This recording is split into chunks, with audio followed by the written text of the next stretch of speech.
Diário do Nordeste no Enem. Apoio Assembleia Legislativa do Estado do Ceará. Conteúdo Ari de Sá. Realização Diário do Nordeste. Olá, amigos internautas. Hoje, o nosso fascículo do projeto Diário do Nordeste no Enem aborda, nas questões de linguagens, duas competências importantíssimas. A competência diária número 3, que envolve especificamente a linguagem corporal, e a competência diária número 4, que envolve a produção de obras de arte, objetos estéticos. É a competência que lida diretamente com arte. Para falarmos um pouco acerca da competência diária número 3, gostaria de destacar aqui com vocês a questão de número 6. Questão de número 6, página 8 do nosso módulo, que envolve exatamente a habilidade 11 da competência diária número 3, que fala sobre a observância na utilização da linguagem corporal dos limites, de adaptação para diferentes indivíduos e na criação de métodos, de maneiras de inclusão social, fazendo com que a linguagem corporal se torne uma linguagem utilizada pelos indivíduos para participar da vida social, da vida coletiva de seu grupo, mesmo tendo algumas limitações ou particularidades físicas. Questão de número 6, ela nos diz o seguinte: aos 18 anos, Bruna Alexandre é hoje o melhor exemplo de atleta paralímpica competindo contra atletas sem deficiência no Brasil. Recentemente, a mesa tenista, que não tem o braço direito, conquistou 4 medalhas no Campeonato Latino-Americano Juvenil disputado em Lima, no Peru. Foi campeã por equipes e nas duplas femininas. Prata nas duplas mistas e bronze no individual. Caroline ficou com 4 medalhas de ouro. De acordo com a circunstância em que se insere a mesa tenista, Bruna Alexandre, infere-se que observe que essa questão, ela discute também do ponto de vista ético, a questão da inclusão social. Será que o indivíduo com particularidades físicas, que tem ali uma especificidade, uma deficiência mecânica, uma deficiência fisiológica, uma deficiência motor, será que esse indivíduo está impossibilitado, está incapacitado de participar da vida coletiva de seu grupo? Absolutamente.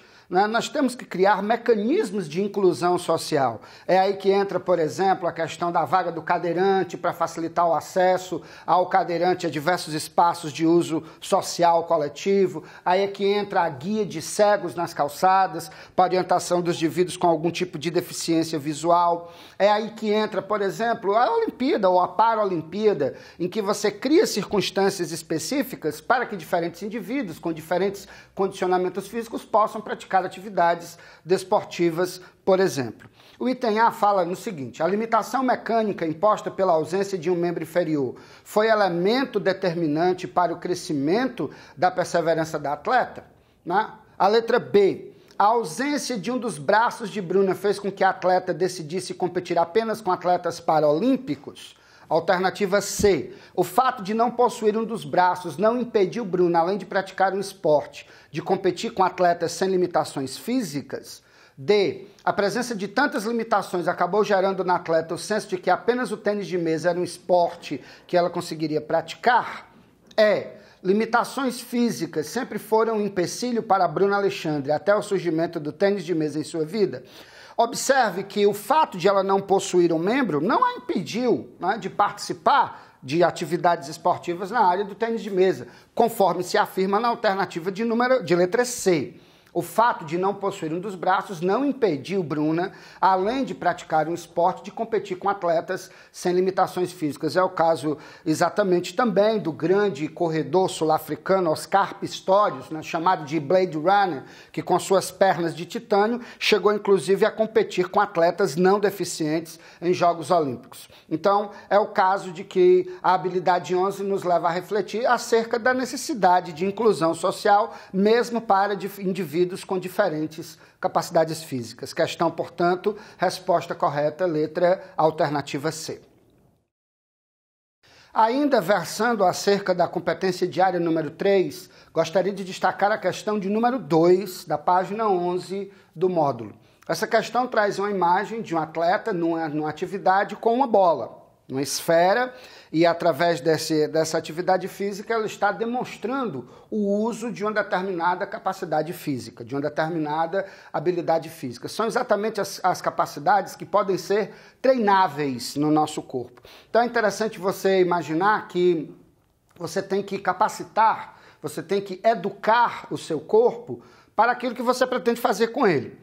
Se você é um atleta, por exemplo, que quer desenvolver atividades no esporte como skate, você tem que desenvolver o equilíbrio, que é a manutenção do centro de massa do corpo sobre uma base móvel. Essa mesma capacidade, ela envolve esportes como surf, slackline e por aí vai. Para praticar esportes como le parkour, por exemplo, você já tem que desenvolver a agilidade, que é a capacidade de mover o corpo, de tirar o corpo do centro de massa sem a perda do equilíbrio. Para outras atividades você precisa de força, para outras de flexibilidade, para outras de resistência. São 7, né? São exatamente 7 as capacidades físicas treináveis. A flexibilidade, a agilidade, a velocidade, a resistência, a força, o equilíbrio e a coordenação.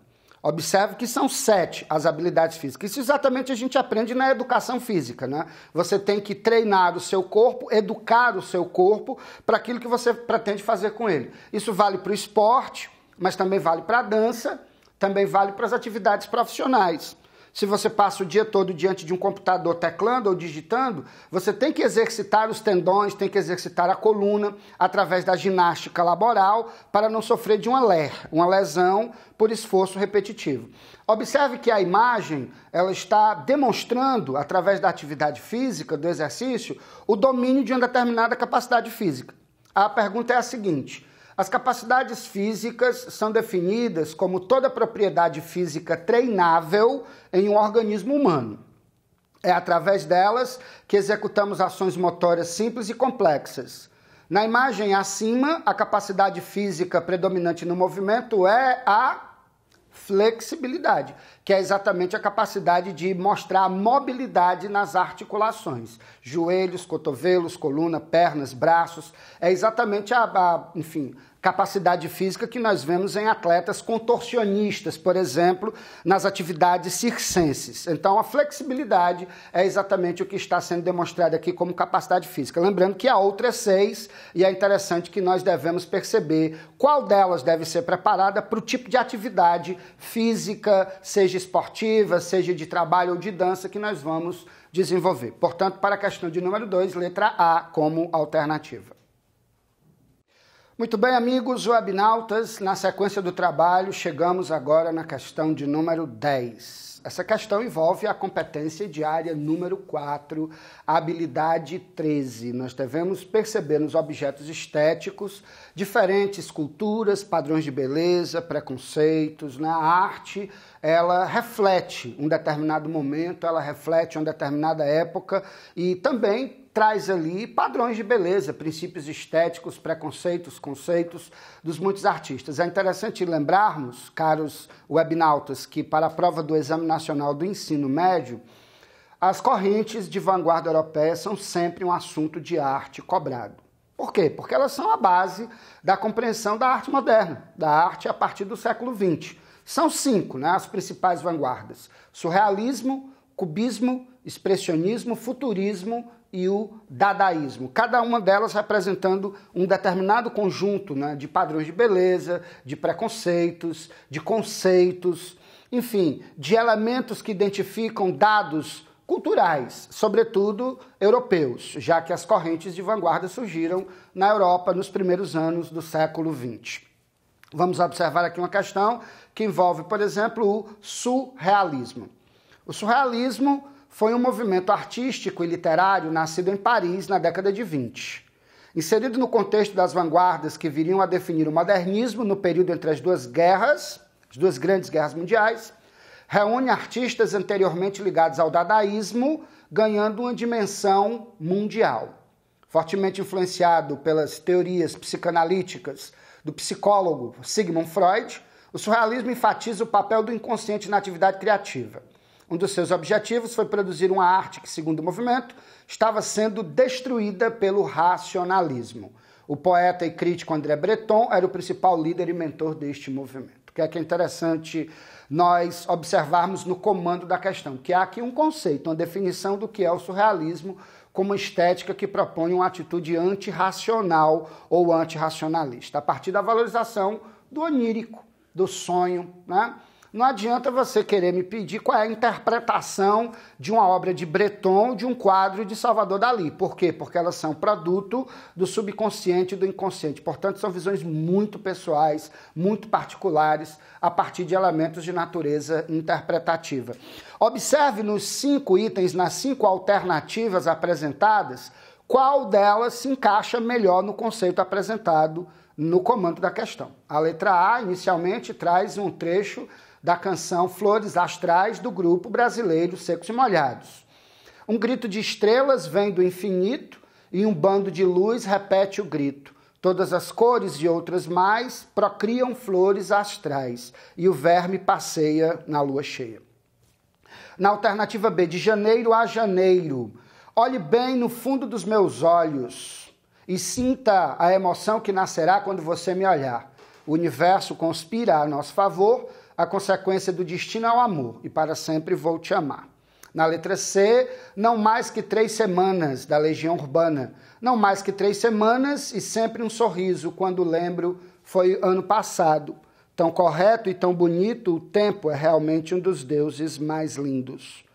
Monomania, de Clarice Falcão. Já te fiz muita canção, são 4 ou 5 ou 6 ou mais. Eu sei demais que tá demais. Eu chego com o violão, você só tá querendo paz. Você desvia para a cozinha e eu vou cantando atrás. E finalmente a letra E, canção do rapper Projota, a música Samurai, que diz o seguinte: cada inimigo seu vai ter que aplaudir de pé, quando o seu escudo for o seu olhar e sua espada sua fé.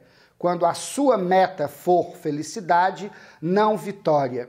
Quem nos foca no presente não fica para a história. Irmão, você que veio para contar história ou para escrever, me diz o que realmente te faz feliz. Sei que nem todos lá no fim do túnel buscam luz. Se você observar nas 5 letras, 4 delas apresentam uma certa racionalidade, uma coerência narrativa, um enredo perceptível. Agora, quando você observa, por exemplo, a letra A, a alternativa A, vamos retornar aqui um pouquinho à alternativa A para que a gente possa perceber exatamente na letra da canção Flores Astrais que se fala num grito de estrelas. Observe, um grito de estrelas vem do infinito e um bando de luz, observe aí a personificação das estrelas, observe a personificação do grito, todas as cores e outras mais procriam. Ou seja, personificamos as cores, personificamos a luz, criando imagens associadas ao insólito, ao onírico, ao subconsciente, ao inconsciente. Portanto, a ausência de um nexo, né? A ausência de uma lógica, inclusive essa característica até aproxima, né? O surrealismo do dadaísmo, o ilogismo, porque exatamente há uma quebra da visão racionalista na arte. Esse é um dos princípios da vanguarda surrealista. Portanto, para essa questão, resposta correta, queridos amigos, alternativa A. Muito bem, amigos, finalizando aqui o nosso breve comentário acerca do fascículo 7, de Linguagens, Códigos e Suas Tecnologias, que desta feita aborda as competências de área número 3 e 4. Vamos para uma questão que envolve ainda a competência 4, que é exatamente a compreensão da arte, dos objetos estéticos, das inúmeras obras de natureza artística produzidas ao longo da história da humanidade. As vanguardas europeias é o que diz o comando da questão de número 11. As vanguardas europeias foram manifestações artístico-literárias que passaram pelo panorama da literatura do Brasil e deixaram, de certa forma, sua contribuição no que podemos dizer de ruptura da estética até então reinante em nosso país. De acordo com o que se vê por parte dos postulantes da literatura, foi na Semana de Arte Moderna que essas estéticas literárias foram influenciando os pensamentos de alguns literatos brasileiros pela inovação que se pretendia. Aqui, por fins acadêmicos, né? Bom, trataremos das seguintes correntes da estética europeia, que em dado momento foi pressuposto para esse pensamento ideológico do modernismo na literatura brasileira. Expressionismo, cubismo, futurismo, dadaísmo e surrealismo. Observe que, se você me pedisse para definir cada uma dessas vanguardas com uma palavra, eu diria o seguinte: expressionismo, caricatura. O expressionismo trabalha com a caricatura, com a imagem deformada, com o hiperbólico, com o exagero. Cubismo, geometrização.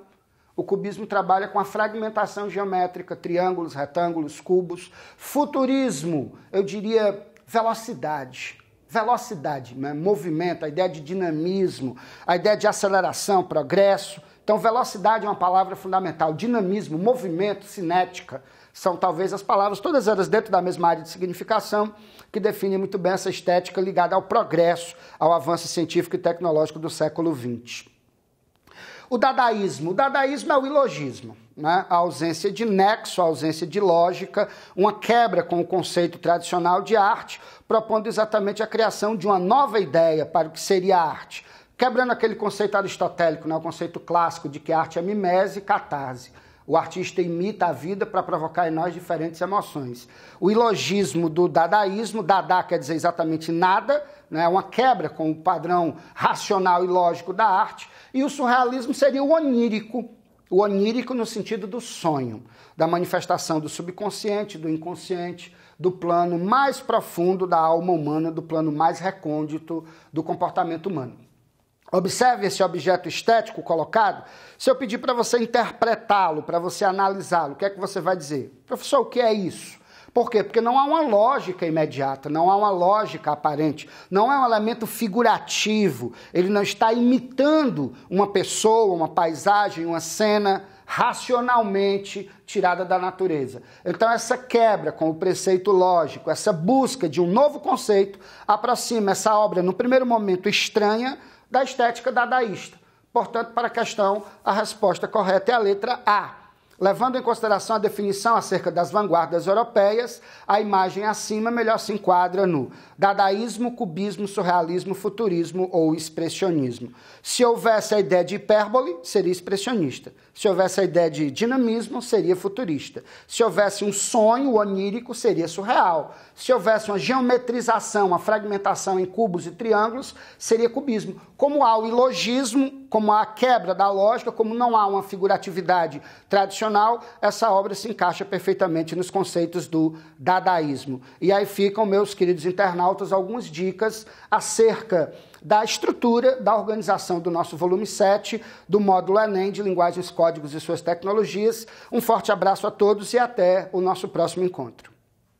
A prova de redação do Enem é, sem dúvidas, uma das mais importantes, uma das que tem mais relevância para a nota do candidato. É uma das poucas provas de redação em que o aluno ele pode alcançar a nota máxima, que é o 1000. Né? Inclusive, essa nota, nos últimos anos, ela tem se tornado mais escassa. No último ano, em 2015, nós tivemos apenas 104 notas máximas.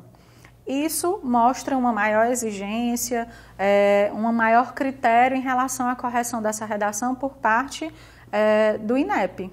Mas isso não significa que não seja possível alcançar essa tão desejada nota 1000. Né? Com certeza é a vontade de muitos candidatos essa nota 1000. E com planejamento, com leitura, com uma busca pela prática na redação é possível alcançar essa nota máxima. É importante para que a gente consiga desenvolver bem uma redação Enem, primeiro que a gente conheça os critérios, que a gente conheça pelo que nós estamos sendo avaliados. Então é importante lembrar, a proposta de redação do Enem, ela vem sempre trazer uma temática relevante, social, política, econômica, cultural, tanto do Brasil quanto do mundo. Então, devido a isso, é de grande relevância que o candidato ele esteja sempre em constante atualização, em constante busca por informações para aumentar o que o Enem pede, o que o Enem considera repertório sociocultural produtivo, para que ele possa mostrar isso no seu texto. Além disso, é importante que se conheça o tipo textual que é exigido na redação do Enem, que é o dissertativo argumentativo. A base do texto dissertativo argumentativo é a defesa de uma opinião, que nós chamamos de tese, ou nada mais do que o nosso ponto de vista, quer dizer, o que eu penso sobre aquele assunto que me foi proposto. O que eu pretendo defender em relação àquele assunto que me foi proposto? A partir dessa tese, nós vamos buscar, no nosso conhecimento de mundo, os argumentos necessários para provar essa tese, para mostrar que esse nosso ponto de vista é válido, é coerente, tem relação com a realidade em que nós estamos inseridos. Dentro desses argumentos que nós precisamos buscar, existe uma infinidade de argumentos. Eu posso usar um argumento histórico, posso usar um argumento estatístico, um argumento numérico, posso usar uma relação de causa e consequência, posso trazer uma citação de um filósofo, de um sociólogo, de alguém com respaldo naquela temática, posso usar exemplos do meu dia a dia, fatos, notícias do meu conhecimento que tenham relação com o tema. Tudo isso precisa estar organizado em defesa desse ponto de vista.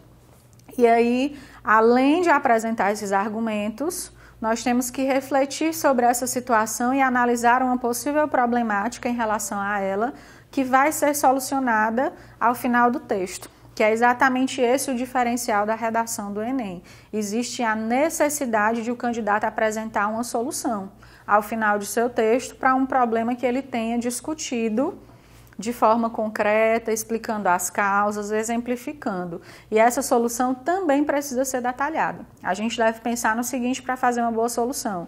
Primeiro, eu tenho um problema X. O que é que precisa ser feito para resolver esse problema?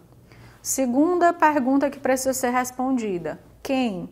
Quem pode me ajudar a resolver esses problemas? E aí nós temos que ter em mente o seguinte: o Enem trabalha com a ideia de cidadania ativa.